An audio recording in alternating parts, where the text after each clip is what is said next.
Hi everyone, Magic Joy is here with the recent event that we have on Sword of Convallaria. I would like to do a review of the Universal Derivation event that launched about 1 week ago. To be honest, I was still a bit busy with work and real life stuff, but then my friend Dotado, you might know him really well, right? Just informed me about how interesting this PVE event is gonna be, so I tried to check them out about 4 days ago. After learning about the mechanism, I finally found out this PvE content is so interesting to play with. And lucky enough that I accidentally upgrading all my low rarity units, which is perfect for this kind of content. With the limit time that I have, I try to finish couple stages every day. Sometimes I overcap the refreshes and let it gone to waste since I was too busy doing work and all the stuff that I need to do in real life. But I could manage to finish them earlier today. And so, this video would talk about my struggles and experience doing all this simulation, and I hope this would give you an idea how interesting or difficult this content would be before you decided to jump on them. And for you who doesn't know, the main reason to do this content, Universal Derivation, is to collect the astral weapon material that you can earn as rewards by finishing the milestones that we have after we clear couple simulation from this event. My suggestion is don't use this material now, but save them up for better options, because in the futures, based on what they have on Chinese or Taiwan server, there will be a lot more better option to use these materials. So be patient for that day to come. And now, let's talk more about this universal derivation. This content includes of 38 simulation of stages in total, with different mutation for every 5 stages until you reach the final stages, that is the 30th.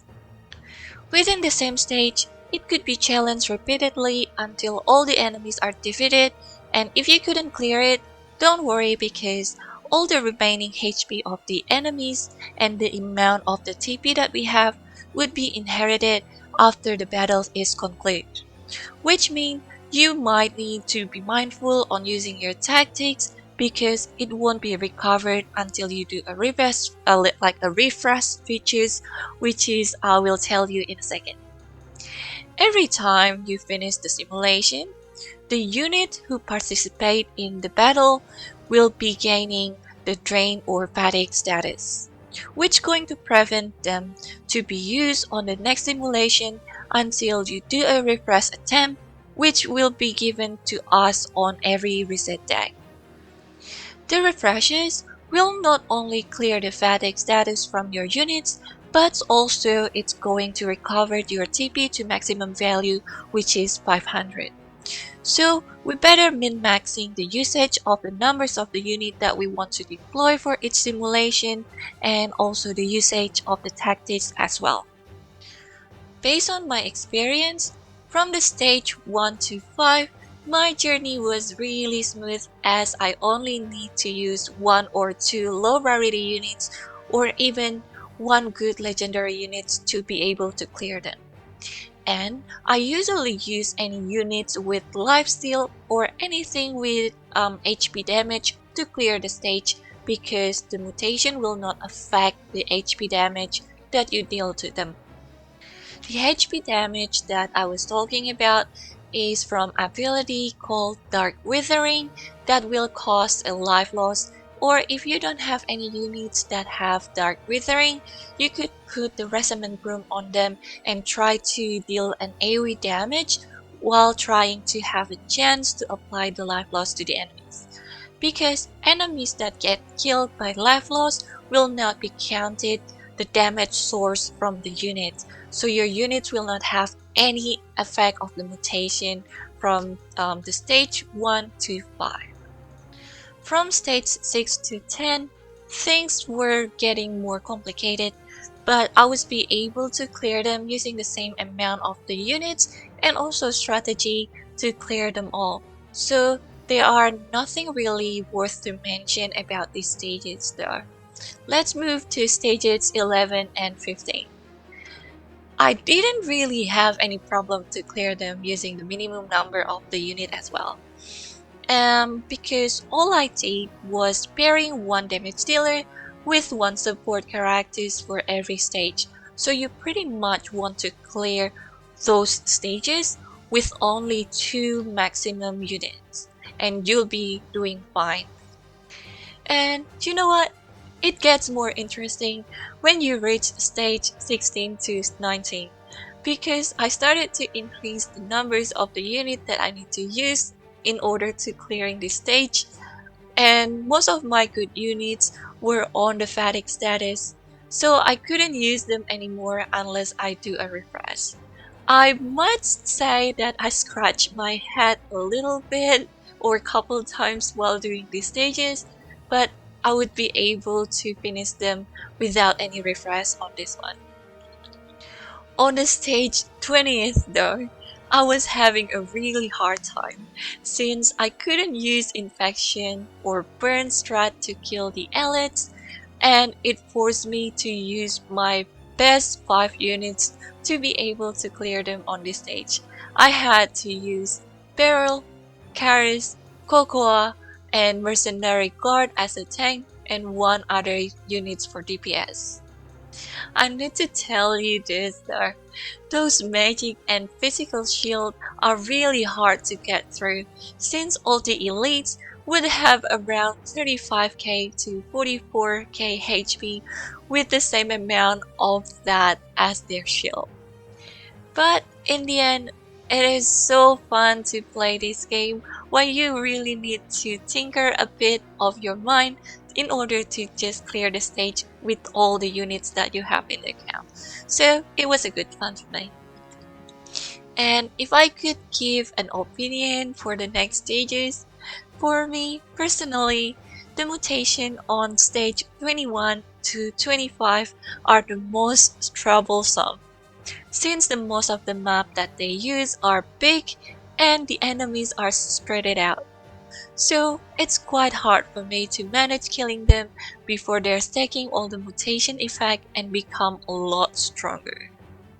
And for these stages, my recommendation is use any unit that have a lot of movements to get close as possible to the enemies and also kill them before they're stacking a lot of mutation effect and also buffs. For the map that has a hazard, utilize them really well and try to knock them back to the pitfall so you could focus on killing the other enemy units and lower the risk of your units to get one hit kill by the enemies. And after you cleared all those hell stages from 21 to 25, I found that the stages from 26 to 30 are so much easier to clear. It's because they don't have any buffs or any mutation that really add any bonus stats on the enemies, but just gain the lightning strike that does 60% piercing damage of your health in a cross shape from the enemy's unit position. So as long as you could see their position, you could easily dodge all the mutation effect. And you know what?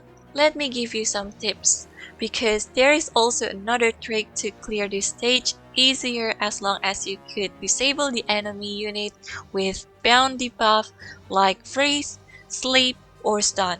So you could disable the mutation effect since it only starts if the enemy has the chance to do move or action on their turn. And to be honest with you guys, I just realized about it when I used Simona's ultimate on the enemies.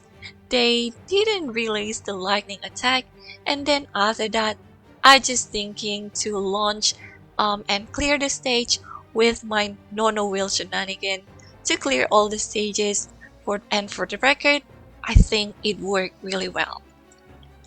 And in my experience, I still cleared the stage 26 to 28 with the total of 2 attempts for every stages, It's because I just want to use all the remaining unit that I have before I hit the refresh.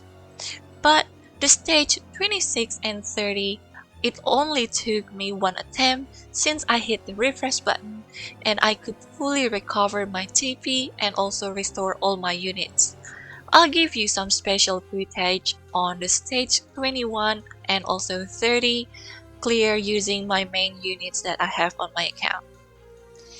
Okay, now let's have a look on my clear on the 29th simulation for this event. So my plans over here is to try to stack the infections using all the units that I have. So pretty much it's the Fildarian Scout, also that Archers over there, and another Assassin. So, and also, most importantly, it's Candlelight. Because the trick is you need to stack as many as infection as possible to the enemies by grouping them and then just spam all the infection before Nono will do the dance and sleep all them together. And Candlelight here is gonna be used as a battery charger to charge Nono will because Nono will's attack, that dance kind of thingy, it has no cooldown but it requires 3 energy to use. So pretty much every time you have a chance to use your Candlelight over here, it's only to recover a Nono will's energy. And to be honest, this strategy works because my Nono will is equipped by a Cornucopia dagger with the 5 stars, so it has 80% chance to generate 2 energies every turns for Nono will. So yeah, pretty much just group all 2 units over here and then try to dodge the lightning. And if you can start to stack the infection, just do it and let Nono will dance and sleep them away.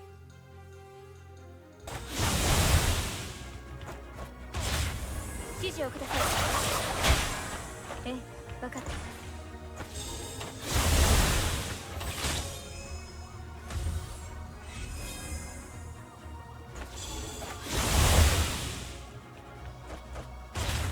指示をください。火を待ちましょう。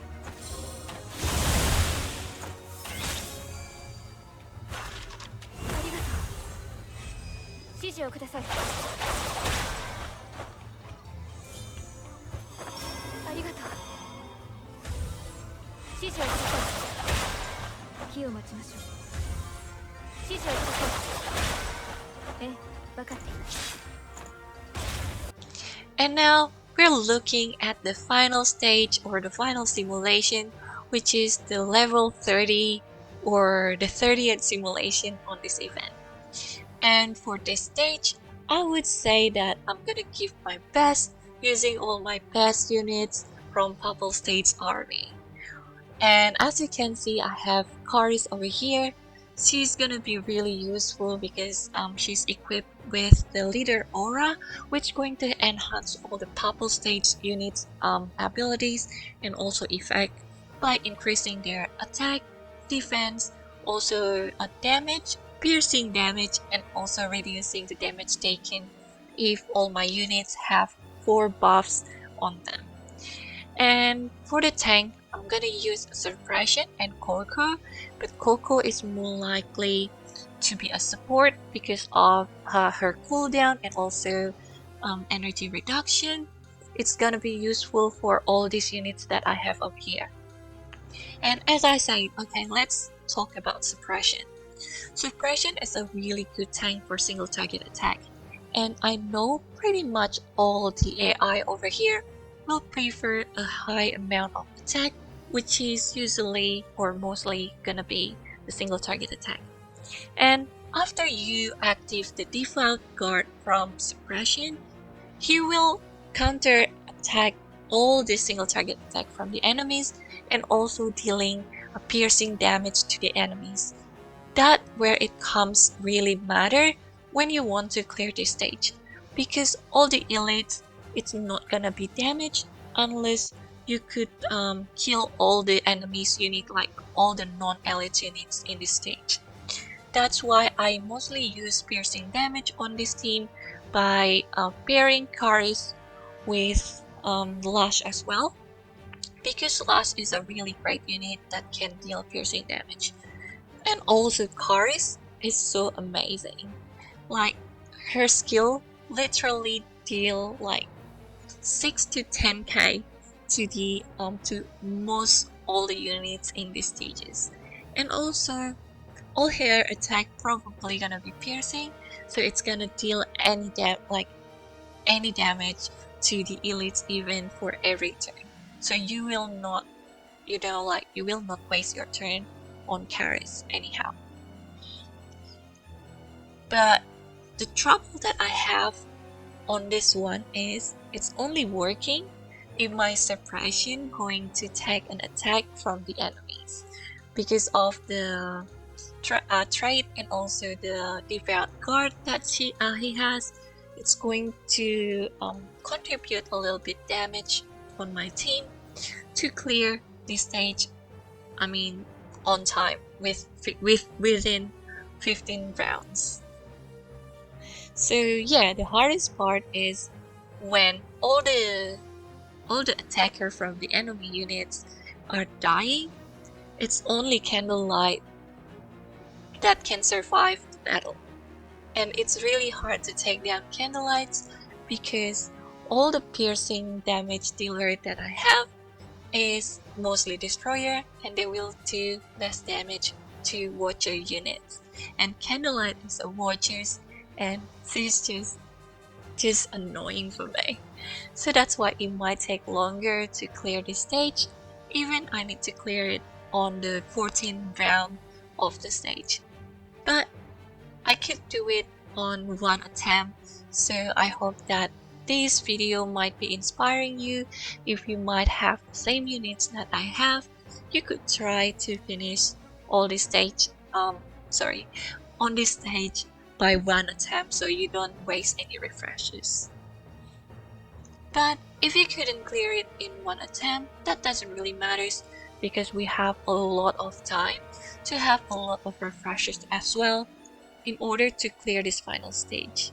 But I'm just gonna show my case on this universal derivation clear, so I hope that you might enjoy this content.